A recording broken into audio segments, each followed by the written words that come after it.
भोजन में सबसे ज्यादा आप क्षारीय वस्तुओं को शामिल करें। क्षारीय मीन्स बेसिक, जैसे केला, ताजा नींबू, लहसुन, नारंगी, नारियल पानी, आम, अमरूद, नाशपाती, अनानास, हरी साग सब्जी का सेवन कर सकते हैं। गार्गल सुबह शाम अवश्य करें।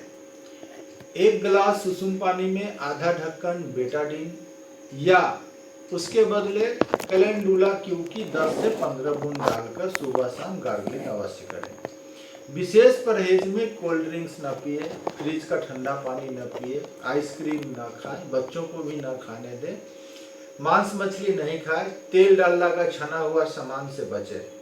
कोशिश करें कि दिन भर में 3 से 4 गिलास सुसुम पानी अवश्य पिए। अब आते हैं सेकेंड स्टेज पर। कोविड-19 का जो वायरस का सेकेंड स्टेज होता है, उसमें वायरस का अटैक गले के ऊपर होता है। इसमें इन्फेक्शन गले में होता है। इस अवस्था में गले में खुजली, गला का सूखना, सूखी खांसी का होना, इस अवस्था में कभी कभार थोड़ी हल्की सी बुखार भी आ सकती है आपको। इसको ठीक होने में 2 से 3 दिन लगता है यदि आप सतर्क हैं। ऐसा कोई भी लक्षण दिखे तो तत्काल लिवोसिट्रिजिन की गोली सुबह शाम 5 दिन तक अवश्य लें। बुखार आए तो पैरासीटामोल की गोली लें, साथ में एंटीबायोटिक का पूरा कोर्स 7 दिन अवश्य लें। हेमियोपैथ दवा अगर आप खाना चाहते हैं तो इसमें ब्राउनिया है, आर्सेनिक है, रस्टक्स है। लक्षण के अनुसार किसी होम्योपैथ चिकित्सक से मिलकर इसकी दवा खाएं। चूंकि कोविड-19 का ये संक्रमण का दौर चल रहा है, इसलिए कोई रिस्क न ले। बुखार आने पर तो विशेषकर कोई रिस्क न ले। विटामिन की गोली प्रति रात नियमित रूप से खाएं।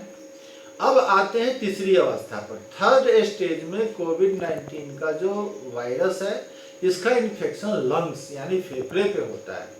इस दौरान आपका दम फूलने लगता है, सांस लेने में तकलीफ होने लगती है, सांसों की लंबाई छोटी हो जाती है, उच्च ज्वर, हाई टेम्परेचर, हाई फीवर आ सकता है आपको। ऐसी ही स्थिति में शरीर को ऑक्सीजन की कमी होने लगती है और तब जरूरत पड़ती है ऑक्सीजन सिलेंडर और वेंटिलेटर की। वेंटिलेटर की बात पे एक बात मैं आप लोगों को कहना चाहूँगा कि हर व्यक्ति के घर में, हर के पास मुफ्त का प्रकृति का दिया हुआ वेंटिलेटर है।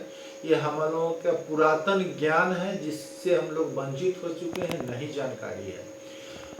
हॉस्पिटल में भी जहाँ वेंटिलेटर लगाए जाते हैं वो उसी तरीके से लगाए जाते हैं, लेकिन पैसा मशीन का वसूला जाता है। मैं अपनी अगले वीडियो में वेंटिलेटर कैसे बना सकते हैं घर में, उसका उपयोग कैसे होता है, सारे हम लोगों के शरीर के अंदर है, इसके बारे में चर्चा करेंगे। तो इस स्टेज को नियंत्रण में होने में 7 से 12 दिन लग सकता है, इसलिए घबराए नहीं, सतर्क रहें। अब मुख्य सवाल ये है कि आखिर कोविड-19 वायरस का इन्फेक्शन सबसे ज्यादा किसको है, इससे सबसे ज्यादा खतरा किसको है। अब डॉक्टर्स की बात ले लें, साइंटिस्ट की बात ले लें, सोशल मीडिया की बात ले लें, एक्सपर्ट्स की बात ले लें, एक बात की चर्चा वो लोग आराम से कर रहे हैं, वो है इम्यूनिटी की, रोग प्रतिरोधक क्षमता की। जिनकी भी इम्यूनिटी कमजोर होगी, कोविड-19 का वायरस उसको इन्फेक्ट कर देगा। साथ में वो लोग भी सतर्क रहें जो क्रोनिक बीमारी से ग्रसित हैं, जिनको बहुत दिन से टीबी हो, बहुत दिनों से डायबिटीज हो, हार्ट डिजीज हो या कोई भी और आर्थराइटिस हो, उन लोगों को विशेष संभल के रहने की जरूरत है। विशेषकर छोटे बच्चों को संक्रमण से अवश्य बचाएं, हर कोई उसके पास न आ जा सके। अब हर जगह आप पाएंगे इम्यूनिटी बढ़ाने की बहुत सारी बातें हो रही हैं। ये खा लो, ये काढ़ा पी लो, ये काढ़ा बहुत अच्छा है, ये अमृत की सब तरह काम करता है। तो इस तरह के भूल भुलावे में ना आवे। नीम हकीम खतरे जान।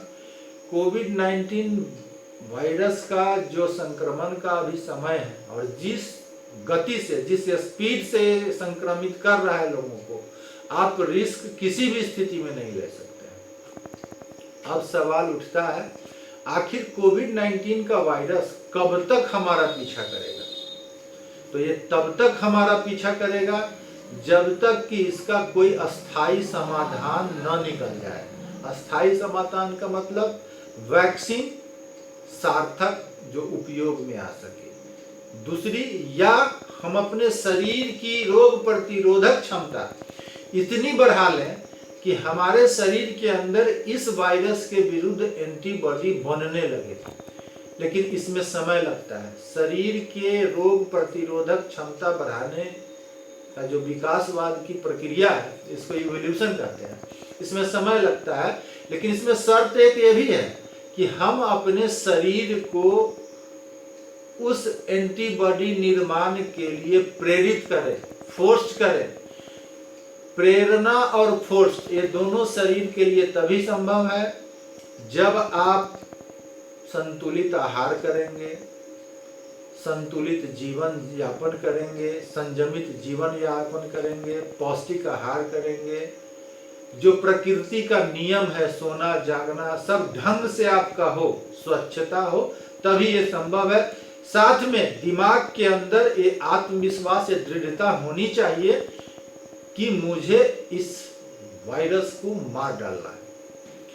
तो पहली बात कि भोजन में बेसिक फूड मटेरियल्स, क्षारीय भोजन सामग्री लें। दूसरी बात, 7 से 8 घंटा की नींद अवश्य लें। सुसुम पानी का प्रयोग करें। प्राकृतिक रूप से भी एक बहुत बड़ी चीज मैं बता रहा हूं कि जब आप हर्ष में होते हो, आनंद में होते हो, तो शरीर के कोशिकाओं के अंदर जो हार्मोन सक्रिय होता है वो सेलुलर मीडियम को क्षारीय बनाता है, बेसिक बनाता है, जो हमारे लिए फायदेमंद है। लेकिन जब हम क्रोध में होते हो, दुखित होते हैं, डिप्रेस्ड रहते हैं, तो जो हार्मोन सक्रिय रहता है वो सेलुलर मीडियम को एसिडिक बनाता है, जो हमारे लिए हानिकारक है। यही एसिडिटी हमारे शरीर के सारे क्रियाकलापों के तारतम्य को तोड़ देता है, खराब कर देता है। आगे की बात कि सुबह प्रतिदिन कम से कम 10 मिनट सूर्य के धूप में अवश्य रहें। उस दौरान ब्रीदिंग एक्सरसाइज, श्वास का व्यायाम निश्चित रूप से करें। जो भी आप जानते हो, अनुलोम विलोम जो भी आप जानते हो अवश्य करें।